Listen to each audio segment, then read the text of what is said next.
this chapter, national movement, we will discuss about the contribution of different people, associations, how feeling of nationalism emerged in their mind and we got independence. A nation in the making. So we are doing nation making process. एक country nation कैसे बनी, India nation कैसे बना, ठीक है. इसके लिए हमने इसमें क्या किया है, INC, इंडिया नेशनल कांग्रेस, ठीक है. मेकिंग ऑफ INC अभी देख लो कि Indian National Congress, contribution of Indian National Congress. Earlier I have discussed that this Indian National Congress was initiative of British government so that people they can put forward their demands in peaceful manners. Here and so many members, I have given you the names of different members who were the active members of this party. Rest we will discuss about how these people they brought their problems forward and how they you can say show concern towards the you can say problems of India, because at that time we were under the British rule and we were facing different kinds of problems. Clear? So it has been said that the Congress in the first 20 years was moderate. यहाँ पे moderate word यानी कि जो Congress party जो थी moderate, यहाँ पे मतलब है peaceful.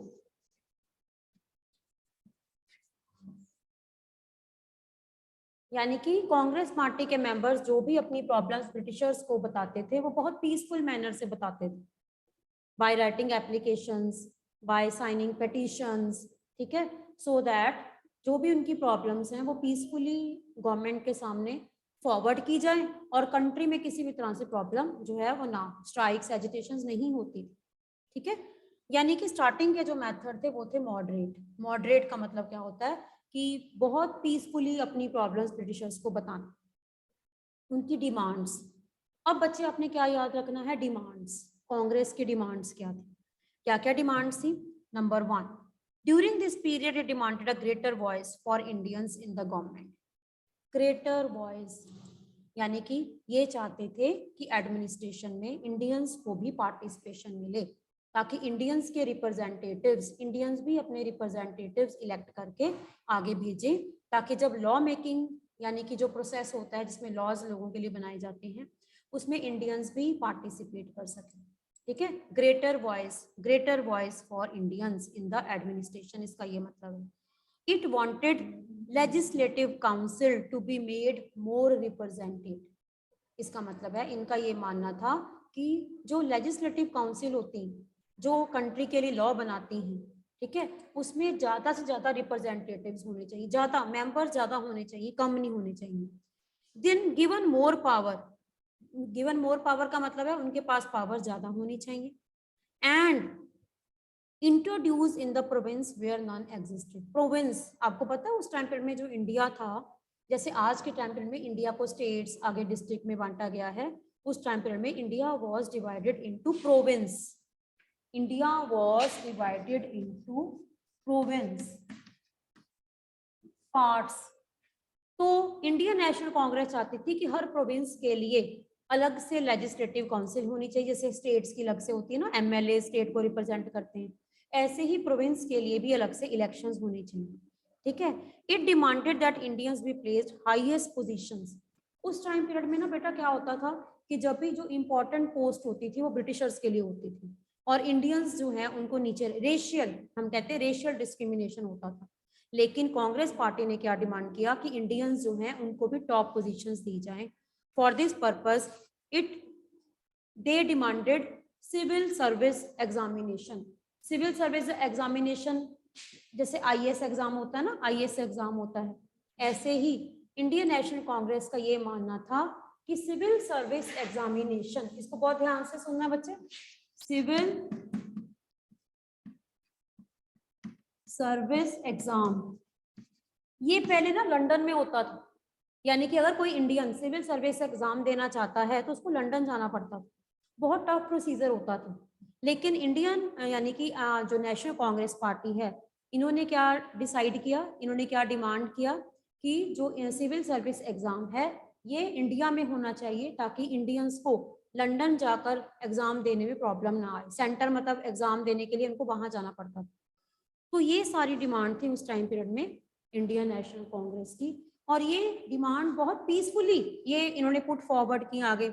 The demand for Indianisation, Indianisation का मतलब क्या है कि इंडिया में इंडिया के लोगों को प्रेफरेंस मिलनी चाहिए, एंड रेसिज्म खत्म होना चाहिए, रेशियल डिस्क्रिमिनेशन खत्म होना चाहिए, ठीक है। और ऐसी इंपॉर्टेंट जॉब्स, जिन जॉब्स पे सिर्फ ब्रिटिश को ही यानी कि ब्रिटिशर्स को ही अपॉइंट किया जाता था, उसको खत्म करके इंडियंस को भी उस पर अपॉइंट करें। क्लियर? तो ये सारे जो अलग अलग डिमांड्स थी, ये डिमांड्स इंडियन नेशनल कांग्रेस की तरफ से आगे फॉरवर्ड की गई। Clear?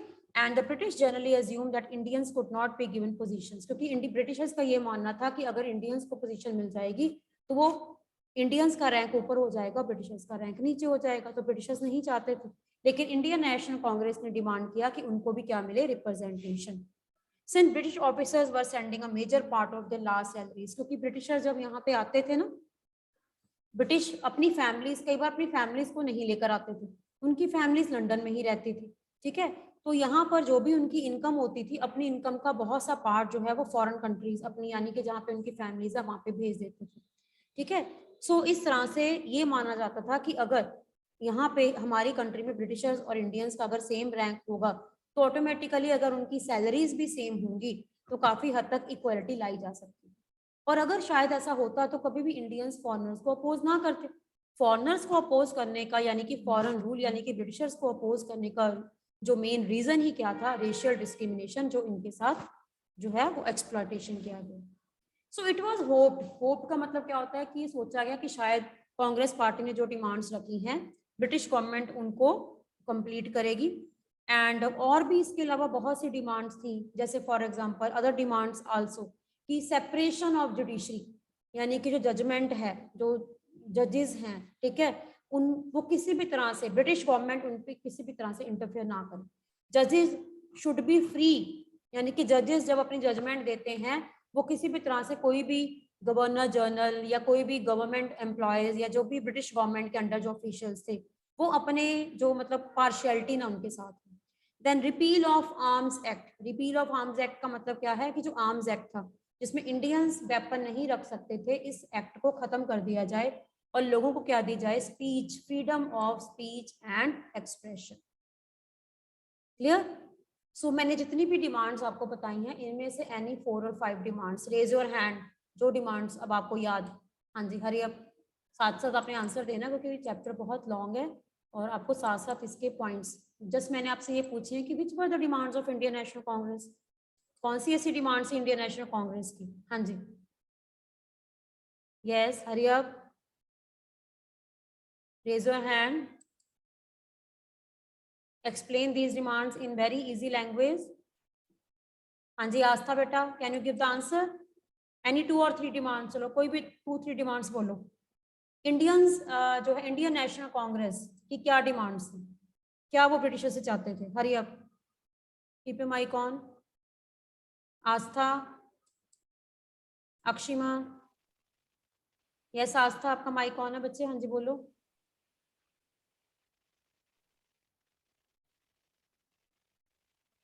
अक्षिमा,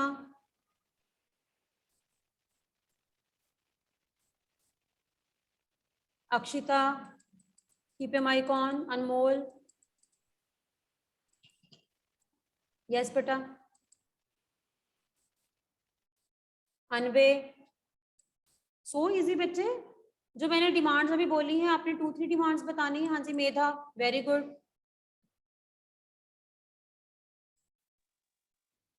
Then first point, Indian should be placed in high position. India should be given high positions in the jobs, very good. And Equivalent. number 2 point, the demand of Indian, the most, since most of the important jobs were placed to Indians. Jobs should be given to Indians, और Arms Act should be abolished, खत्म कर दिया जाए Arms Act. Freedom of speech and expression should be given to Indians. so that Indians can always almost oppose British government wrong policies, उनकी wrong policies को oppose कर सके. It is clear? So these were the demands. Do you think these demands were not to be fulfilled? आपको लगता था कि ये demands ऐसी थी जिनको फुलफिल नहीं किया जा सकता था? क्या ब्रिटिशर्स इन डिमांड्स को फुलफिल कर सकते थे? क्या ये डिमांड्स बहुत ज्यादा मुश्किल थी? Yes, what do you think? हाँ जी, हार्दिक. Yes. Ma'am, please repeat the question. Do you think these demands were very harsh, not to be fulfilled by Britishers? Yes. Why? And because they are strict rule, because they are strict rules. Strict rules क्या? जो Indian National Congress ने demand forward की थी, क्या Britishers उनको easily मान सकते थे? No. क्यों नहीं माना उन्होंने? मैम उनको लगता था कि मैम इंडियंस की बातें झूठ है. हाँ? मैम ब्रिटिशर्स को लगता था कि इंडियंस की जो बात कर रहे हैं ना वो झूठ है. झूठ है. और सेकंड, अरे अगर ब्रिटिशर्स उनकी डिमांड्स मान लेते तो उनको इंडियंस को बराबरी का दर्जा देना पड़ता, तो ऑटोमेटिकली ब्रिटिशर्स नहीं चाहते थे कि इंडियंस को उनके इक्वालिटी का स्टेटस मिले. तो this is the reason why some of the demands were not accepted. Is it right Hardik? Yes. Okay, ठीक है. Yes ma'am. ओके, नेक्स्ट हम करते हैं बच्चे. The early Congress has also raise a number of economic issues. आपको पता है Indian National Congress ने फिर धीरे धीरे बहुत से ऐसे इंडियंस जो थे उन्होंने ब्रिटिश गवर्नमेंट की कमियां निकालनी शुरू. क्या कमियां, क्या मतलब प्रॉब्लम्स? कि ब्रिटिश गवर्नमेंट जो है, ब्रिटिश गवर्नमेंट के कारण हमारी कंट्री में पॉवर्टी आई. क्या रीजन था? क्योंकि ब्रिटिशर्स का मेन मोटिव यहाँ पे आने का था प्रॉफिट मोटिव. वो यहाँ से प्रॉफिट अर्न करते थे और जो भी प्रॉफिट होता था वो ब्रिटिश गवर्नमेंट को देते थे. एंड एक और प्रॉब्लम आई फेमाइन. फेमाइन का मतलब होता है जब शॉर्टेज ऑफ फूड होता है ना, तो हमारी कंट्री में, एक सेकेंड बेटा,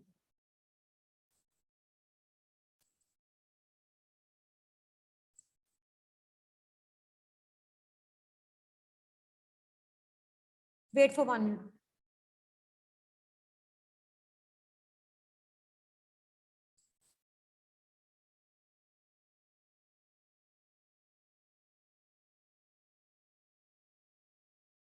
there is a problem, wait for 1 minute beta. Am I audible?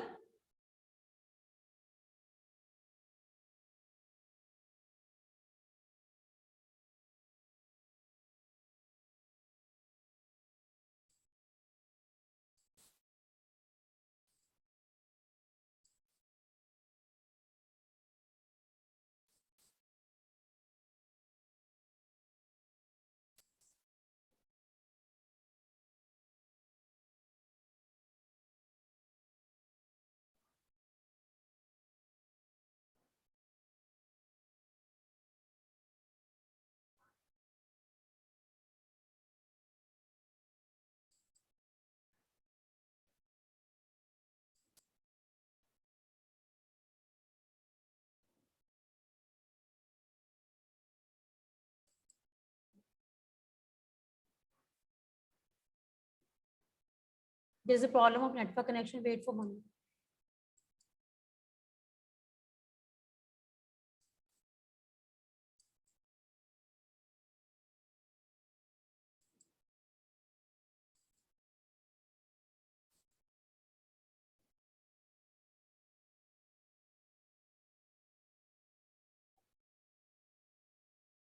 Yes.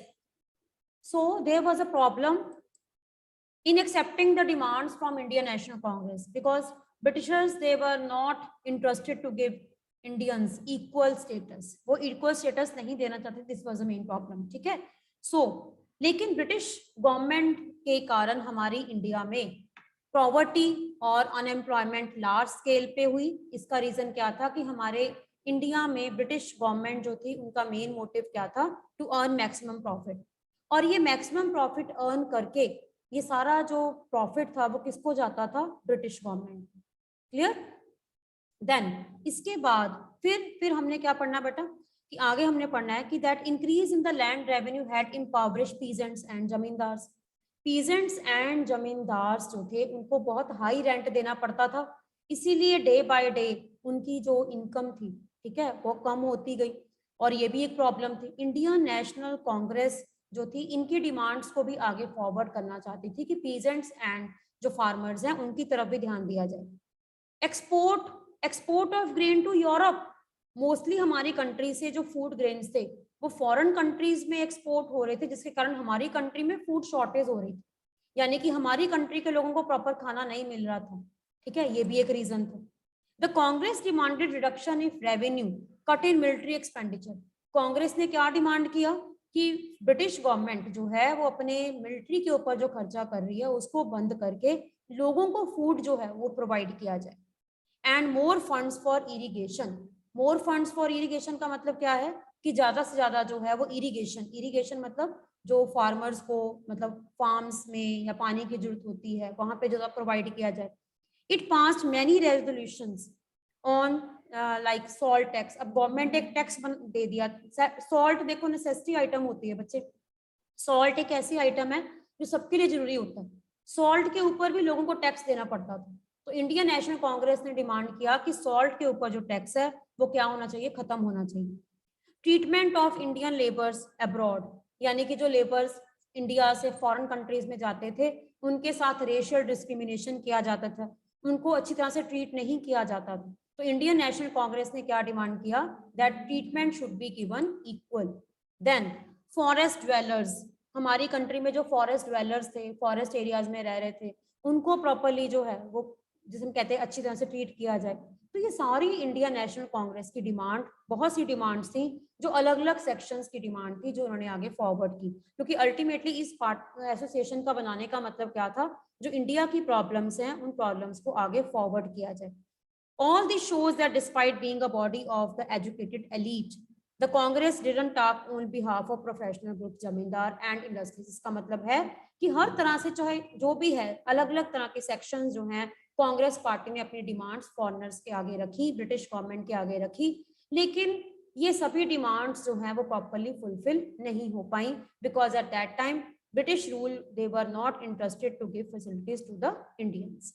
ठीक है, the moderate leaders wanted to develop public awareness, इसीलिए मॉडरेट जो इंडियन नेशनल कांग्रेस के जो लीडर्स थे वो चाहते थे कि जो ब्रिटिश गवर्नमेंट की वीकनेसेस, कमियां हैं वो लोगों को पता लगे। सो दे पब्लिश न्यूज़पेपर्स, इसीलिए उन्होंने क्या करना शुरू किया, उन्होंने न्यूज़पेपर जो है वो पब्लिश करना शुरू किया। न्यूज़पेपर में धीरे धीरे जो है वो हम ये कह सकते हैं कि ब्रिटिश गवर्नमेंट की जो वीकनेसेस हैं, ठीक है, उनको जो है वो लिखना शुरू किया, आर्टिकल्स लिखने शुरू किए। पर आप ये देखो कि ब्रिटिश गवर्नमेंट के अंडर रह के क्या वो ऐसा कर सकते थे? और जिन्होंने भी ऐसा किया, न्यूज़पेपर आर्टिकल्स लिखे, उनके खिलाफ बाद में ब्रिटिश गवर्नमेंट ने एक्शन भी लिया और उनको इंडियन नेशनल कांग्रेस से निकाल भी दिया। And showed how British rule was leading to economic ruin of the country. और एटलीस्ट वो लोगों को ये बताना चाहते थे कि जो ब्रिटिश गवर्नमेंट या ब्रिटिश रूल जो है वो कैसे इंडियंस को स्पॉइल करे। ठीक है, इसके बाद then they also criticise the wrong policies, उन्होंने जो है वो ब्रिटिश गवर्नमेंट की रॉन्ग पॉलिसीज को भी अपोज किया। They felt that British had respect for the ideals of freedom, उन्होंने ये शो किया कि जो ब्रिटिशर्स हैं उनके मन में इंडियंस के लिए कोई भी रिस्पेक्ट या कोई भी इक्वालिटी जो है वो नहीं। And they felt that British had respect for the, and so they would accept the just demands of Indians, and what so they you can say some of the members they wanted to leave the party। धीरे धीरे कुछ ऐसे leaders थे जो Indian National Congress को छोड़कर मतलब एक और अपनी एक अलग से पार्टी बनाना चाहते थे, अब अलग से एसोसिएशन बनाना चाहते थे ताकि वो अपनी जो डिमांड्स हैं वो लोगों को फ्रीली बता सके। और अब क्या हुआ, एक ही एसोसिएशन इंडियन नेशनल कांग्रेस में अब दो तरह के व्यूज लोगों के व्यूज थे। एक तो थे मॉडरेट, कुछ ऐसे लोग जो पार्टी में बने रहना चाहते थे और अपने व्यूज ब्रिटिशर्स तक पीसफुली पहुंचाना चाहते थे, जो वायलेंस में विश्वास नहीं रखते। क्लियर? दूसरे ऐसे थे, दूसरा व्यू एक ऐसा व्यू था जो चाहता था कि ब्रिटिश गवर्नमेंट को जो है, ब्रिटिश गवर्नमेंट जो है वो जिसे हम कहते हैं कि वो इंडियंस की प्रॉब्लम अगर नहीं सॉल्व करना चाहती, तो उनको वॉयलेंस दिखाकर, स्ट्राइक्स दिखाकर, रैलीज दिखाकर, एजिटेशन दिखाकर अपनी बात मनवाई जाए। तो ये जो ग्रुप था, इस ग्रुप को क्या कहा गया? रेडिकल्स। रेडिकल्स, रेडिकल्स का मतलब एग्रेशन। एग्रेशन का मतलब जो थोड़ा अपना एंगर दिखाकर ब्रिटिश गवर्नमेंट को अपनी बात मनवाना चाहते थे, रेडिकल्स। एक्सट्रीमिस्ट भी कहते हैं। What is the other name of radicals? Extremist. एक तरफ थे मॉडरेट, एक तरफ, अगर मैं ये पूछूं बेटा what was the difference between the ideology of moderates and radicals? Moderate के व्यूज अलग और रेडिकल्स के व्यूज अलग। रेडिकल्स का दूसरा नाम क्या है? एक्सट्रीमिस्ट। इसमें हमेशा याद रखना, जब भी मैं आपको कहूं कि who were the radicals in the Indian National Congress, तो तीन नाम हमेशा याद रखना, लाल, बाल, पाल। ये अलग तीन लीडर्स के नाम हैं, हमेशा याद रखना, लाल, बाल और पाल। लाला लाजपत राय, बिपिन चंद्र पाल और बाल Gangadhar Tilak. Again I am repeating, लाल, बाल, पाल, लाला लाजपत राय, ठीक है, विपिन चंद्र पाल और बाल गंगाधर तिलक। तो ये तीनों ही लीडर्स रेडिकल्स यानी कि एक्सट्रीमिस्ट माने गए हैं, जिनका ये मानना था कि अगर ब्रिटिश गवर्नमेंट उनकी आवाज नहीं सुन रही है तो अपनी आवाज ब्रिटिश गवर्नमेंट तक पहुंचाना उनका राइट है। और वो वायलेंस का मतलब होता है कि वो वायलेंस में भी विश्वास करते कि एक्टिविटीज में, रैलीज, एजिटेशंस, ठीक है, या रोड ब्लॉक्स करके या ब्रिटिश गवर्नमेंट को अपनी बात मनवाने के लिए उनको जो है वो अपना एंगर या एग्रेशन दिखाना पड़ेगा। तो अब आ जाओ next, freedom is our birth right. ये इंडियन नेशनल कांग्रेस के मेंबर्स जो रेडिकल्स थे, इनका मानना था कि फ्रीडम हमारा बर्थ राइट है, ठीक है, और ये हम लेकर रहे हैं। तो उसके लिए जो कुछ लीडर्स के नेम अब आपको याद करने हैं, ठीक है। By the 1890s many Indians began to raise questions about the political style of Congress, यानी कि बहुत से लोग अब कांग्रेस को अपोज करना शुरू कर दिया उन्होंने कहा कि जो कांग्रेस पार्टी जो है ये बहुत ज्यादा, जिसे हम कहते हैं कि पीसफुल मेथड से अपने प्रोग्राम्स ब्रिटिश गवर्नमेंट को बता रहे हैं। ऐसे तो कभी नहीं होगा। अगर आप अपनी डिमांड्स किसी के सामने रखते हो और वो आपको वेट करने के लिए बोलते हैं कि हाँ जी you have to wait for 2 years, 3 years, 4 years, 5 years, तो कितने साल तक वेट करोगे? अल्टीमेटली एक ऐसा दिन आएगा जिस दिन आप अपना एग्रेशन दिखाओगे, है ना। In Bengal, Maharashtra and Punjab, leaders such as, अब आपको लीडर्स के नाम याद करने हैं, विपिन चंद्र पाल, बाल गंगाधर तिलक एंड लाला लाजपत राय, ठीक है। ये कुछ ऐसे इंपॉर्टेंट लीडर्स थे जिन लीडर्स के ऑब्जेक्टिव्स क्या थे? रेडिकल्स। रेडिकल्स का मतलब क्या है कि ये इनके मेथड मॉडरेट से डिफरेंट थे। They criticise the moderates for their policy of prayer. ये कहते थे कि जो मॉडरेट्स है ना वो पॉलिसी ऑफ प्रेयर में विश्वास करते हैं। पॉलिसी ऑफ प्रेयर का मतलब कि हमेशा प्रेयर करते रहो, आप हर हाथ जोड़कर अगर हमेशा उनके सामने खड़े रहोगे तो वो आपको लाइटली लेंगे। तो and emphasise the importance of self reliance and constructive work. इन्होंने ये कहा कि अगर आपको अपने राइट्स चाहिए तो उनके लिए आपको फाइट करनी पड़ेगी, लड़ना पड़ेगा। दे argue that must rely on their own strength, और इसीलिए इन्होंने क्या कहा? That people must fight for Swaraj. Swaraj का मतलब होता है अपना राज्य। अपना राज्य तभी होगा जब ब्रिटिश गवर्नमेंट को कंट्री से निकालेंगे। स्व मीन्स अपना। तिलक रेज द स्लोगन, आपको बहुत इंपॉर्टेंट ये स्लोगन याद होना चाहिए, freedom is birth right, I shall have it. जन्म सिद्ध यानी कि स्वतंत्रता मेरा जन्म सिद्ध अधिकार है और मैं इसे लेकर रहूंगी। ये बहुत, जिसे हम कहते हैं, इंपॉर्टेंट स्लोगन है जो बाल गंगाधर तिलक जो है उन्होंने दिया था और काफी लोगों ने इनको फॉलो भी की। देन इन 1905 फिर क्या हुआ? अब हम नेक्स्ट जो हमारा फेस है, हम अब 1900 यानी कि जो ईयर है 1900 ईयर, यहाँ तक हमने 1900 तक सारा कांग्रेस पार्टी का पढ़ा। अब इसके बाद ब्रिटिश जो थे, अब उनको कांग्रेस की पोजीशन या लीडर्स जो हैं उनके एग्रेशन का एक आइडिया हो गया था। अब उनको ये डर था कि कहीं लोग इकट्ठे होकर फिर से कहीं 1857 वाला रिवोल्ट जो है वो ना कर दें। और इसके लिए हमारे इंडिया में सबसे ज्यादा यूनिटी जो थी वो कहाँ पे थी? बंगाल। बंगाल जो एरिया था उस तरफ बहुत ज्यादा यूनिटी थी लोगों में। और फ्रीडम फाइटर्स, यानी कि फ्रीडम फाइटर का मतलब होता है जो लोग फ्रीडम के लिए कुछ भी कर सकते हैं, फ्रीडम फाइटर्स। तो बंगाल जो थी एक ऐसा एरिया था जहाँ पे लोग फ्रीडम के लिए हमेशा रेडी रहते थे। तो इसीलिए ब्रिटिश गवर्नमेंट ने क्या किया? Bengal divide and rule. Divide and rule का मतलब बंगाल जो है उसको डिवाइड कर दिया into 2 parts, Hindus and Muslims. और इसके इन्होंने क्या किया? बंगाल जो था उसका, जिसे हम कहते हैं कि बंगाल में ना उस टाइम पीरियड में बिहार, जैसे मॉडर्न जो बिहार उड़ीसा है ना, उस टाइम पीरियड में ये बंगाल का ही पार्ट था। तो उन्होंने इसको क्या कर दिया, इनको 2 पार्ट्स में डिवाइड कर दिया, ठीक है, east and west, east and west, ठीक है। ईस्ट वेस्ट मतलब यानी कि कुछ पार्ट्स में जहाँ पे हिंदू रहते थे उनको अलग कर दिया, जो मुस्लिम से उनको अलग कर दिया, ताकि आपस में जो है उनकी यूनिटी ना हो। The British argued for dividing Bengal, उन्होंने क्या रीजन दिया कि एडमिनिस्ट्रेटिव पर्पस के लिए ये एरिया बहुत बड़ा है, इनकन्वीनियंस होती है, और इसीलिए उन्होंने क्या किया कि इसको डिवाइड कर दिया ताकि वहां पे रूल करना या एडमिनिस्ट्रेशन कंट्रोल करना इजी हो जाए। प्रॉब्लम क्या थी, रीजन क्या था, यहाँ पर मेनली जो थे वो फ्रीडम फाइटर्स बहुत ज्यादा थे और हिंदू मुस्लिम यूनिटी थी। उस यूनिटी को ब्रेक करने के लिए ब्रिटिशर्स ने क्या किया, इस एरिया को डिवाइड कर दिया। Perhaps the main British motives was to curtail the influence of Bengali politician, Bengali यानी कि बंगाली पॉलिटिशियंस का लोगों के ऊपर ज्यादा इफेक्ट ना पड़े, इसलिए उन्होंने क्या किया, डिवीजन कर दी। और इसको क्या बोलते हैं, डिवीजन ऑफ बंगाल इन 1905। याद रखना, in which year Bengal was partition, partition कर दिया बंगाल को 2 पार्ट्स में, इन 1905। किसने पार्टीशन किया, Lord Curzon, CURZON, Lord Curzon.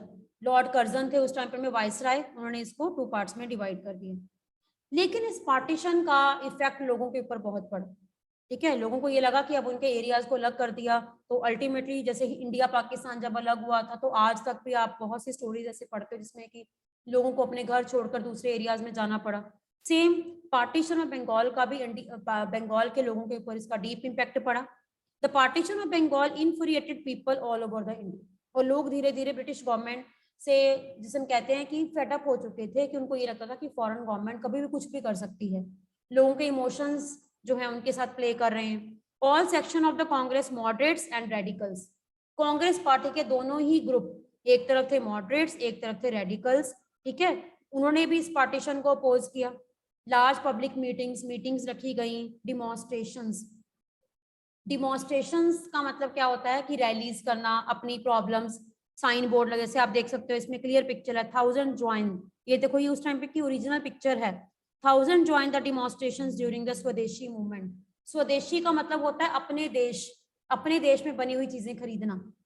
स्वदेशी का मतलब क्या होता है, अपने देश में बनी हुई चीजें खरीदना, यानी कि उस टाइम पे में स्वदेशी जो है इसको बहुत प्रमोट किया गया ताकि लोग अपनी कंट्री में बनी हुई आइटम्स को खरीदें, फॉरेन आइटम्स को अपोज करें, जिससे कि ये शो करें कि हमें ब्रिटिश गवर्नमेंट जो है उसकी जरूरत नहीं है, ना हमें फॉरेन गुड्स की जरूरत है, ताकि उनकी इंपॉर्टेंस को हम कम कर सकें, ठीक है। And large public meeting demonstration जो है वो रखी गई इस पार्टीशन को अपोज करने के लिए।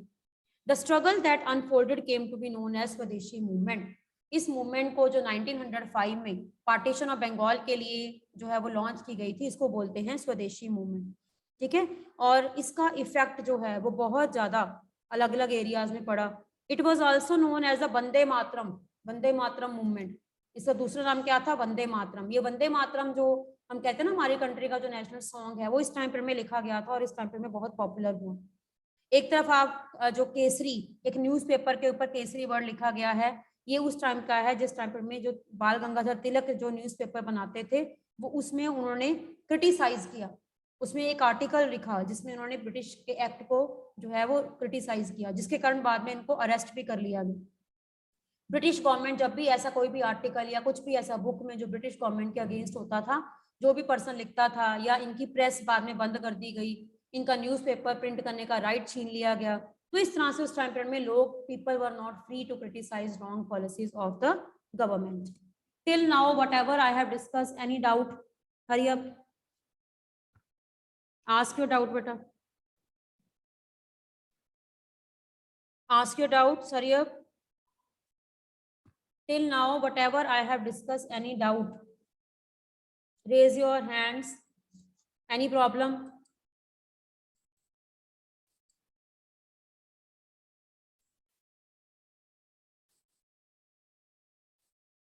Yes, बेटा, any doubt? आज हमने कांग्रेस पार्टी की आइडियोलॉजीज डिस्कस की हैं, कांग्रेस पार्टी की क्या डिमांड्स थी और किस तरह से कांग्रेस पार्टी के अंदर ही स्प्लिट का मतलब होता है कि आइडियोलॉजीज के कारण पार्टी में अलग अलग तरह के ग्रुप से, एक थे मॉडरेट्स, एक थे रेडिकल्स, इनके बीच में डिफरेंस में हम डिस्कस करेंगे बाद में कि क्या डिफरेंस था इनकी आइडियोलॉजी में। क्लियर? हाँ जी। अब इसके बाद आगे बच्चे हम डिस्कस करते हैं।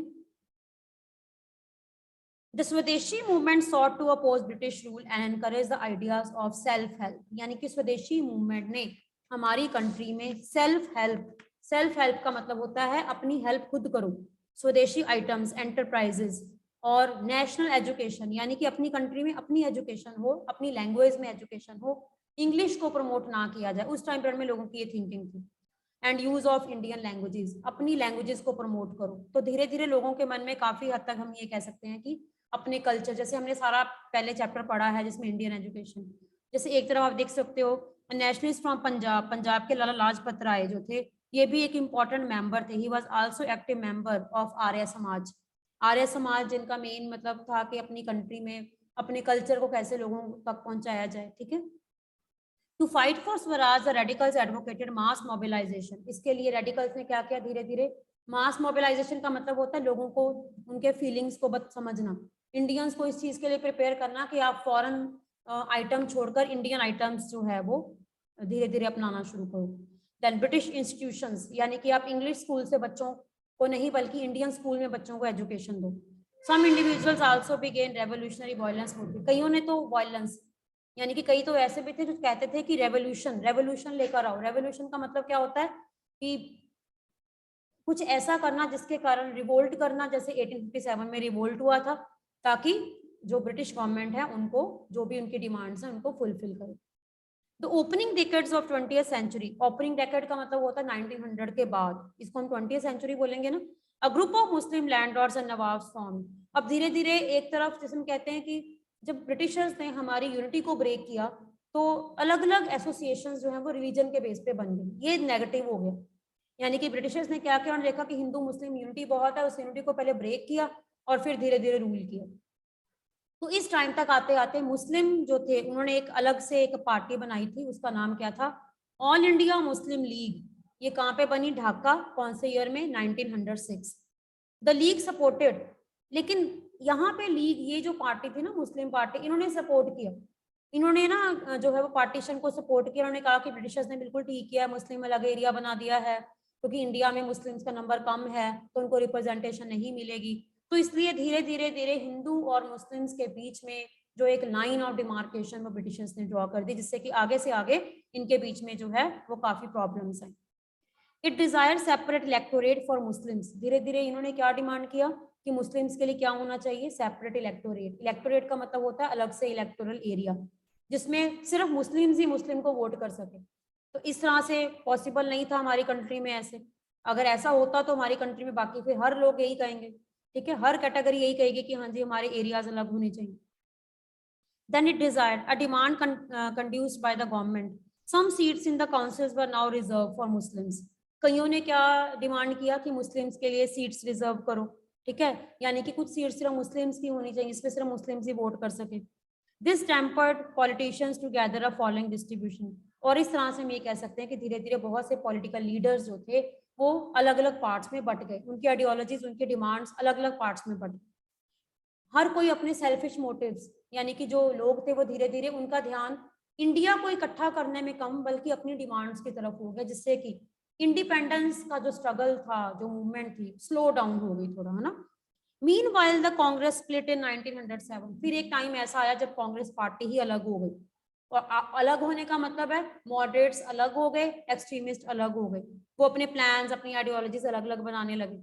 The moderates were opposed to the use of boycott. Moderates कहते थे कि हमें बॉयकॉट नहीं करना चाहिए, लेकिन रेडिकल्स कहते थे कि बॉयकॉट, बॉयकॉट का मतलब क्या होता है, ओपनली अपोज करो। अगर आप फॉरेन गुड्स नहीं खरीदना चाहते आप उसको बॉयकॉट कर दो। लेकिन moderates were not in view. Moderates कहते थे कि ऐसा नहीं हो सकता। दे फेल्ट दैट इट जो रेडिकल्स थे वो फोर्स, रेडिकल जो थे वो फोर्स यूज करना चाहते थे, फिजिकल फोर्स यूज करना चाहते थे, लेकिन मॉडरेट्स नहीं करना चाहते थे। After the split of the Congress dominated by the moderates with Tilak, यानी कि तिलक जो थे वो एक तरह से एक्सट्रीमिस्ट थे। The two groups United. लेकिन फिर धीरे धीरे धीरे क्या हुआ, मोटिव्स तो एक्चुअली सेम ही था सबका, लेना तो इंडिपेंडेंस ही थी ना सबने। तो धीरे धीरे फिर 1915 में कांग्रेस पार्टी रीयूनाइट हुई। रीयूनाइट का मतलब होता है कि फिर से जो स्प्लिट थी, जो प्रॉब्लम्स, इनको सॉल्व कर लिया गया। Next year the Congress and the Muslim League sign the historic Lucknow pact. फिर 1916 में काफी मतलब जिसे हम कहते हैं कि डिस्कशन के बाद हिंदू और मुस्लिम जो थे उन्होंने मिलकर, यानी कि कांग्रेस पार्टी और मुस्लिम पार्टी ने मिलकर लखनऊ पैक्ट जो है वो साइन किया। लखनऊ में पैक्ट साइन का मतलब कि हम मिलकर ब्रिटिशर्स के अगेंस्ट जो है वो रिवोल्ट करेंगे, और इस तरह से together for representative government in the country. यानी कि 1915-1916 तक भी अभी भी दो ही मेन पार्टीज थी उस टाइम पीरियड में, या तो कांग्रेस पार्टी या मुस्लिम लीग। और इस तरह से उन्होंने 1916 के बाद मिलकर एक नेशनल एजेंडा का मतलब क्या होता है कि एक ऐसा मतलब जिसमें कहते हैं कि प्लेटफॉर्म जिसपे दोनों मिलकर ब्रिटिशर्स को जो है अपोज करें। ठीक है, तो यहाँ तक हम कवर करते हैं।